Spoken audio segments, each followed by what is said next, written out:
যে দেশকে আমরা চিনি মেসি আর বিশ্বকাপের জন্য, সেই আর্জেন্টিনাই এখন এমন এক সিদ্ধান্ত নিয়েছে যা মধ্যপ্রাচ্য থেকে ইউরোপ সবখানেই তুলেছে আলোচনার ঝড়।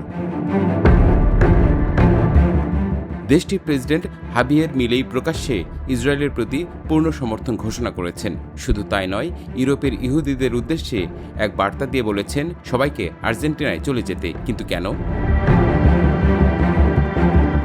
ইউরোপে বাড়ছে ইহুদি বিদ্বেষ নিয়ে উদ্বেগ, আর সেই সুযোগে আর্জেন্টিনা নিজেকে তুলে ধরেছে ইহুদিদের জন্য নতুন নিরাপদ আশ্রয় হিসেবে। এরই মধ্যে ইসরায়েলের সঙ্গে একের পর এক কৌশলগত চুক্তি করেছে দেশটি। চালু হতে যাচ্ছে সরাসরি বিমান যোগাযোগ, এমনকি আর্জেন্টিনার দূতাবাস তেল আবিব থেকে জেরুজালেমে সরিয়ে নেওয়ার ঘোষণাও দিয়েছেন প্রেসিডেন্ট মিলেই।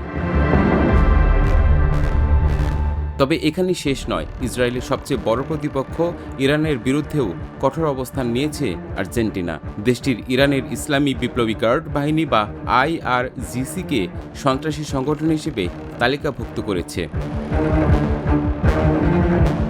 ফলাফল, তেহরান ও বুয়েনাস আয়ারসের সম্পর্ক এখন তলানিতে। পাল্টাপাল্টি অভিযোগ, কূটনৈতিক উত্তেজনা, এমনকি কূটনৈতিক বহিষ্কারের ঘটনাও ঘটেছে।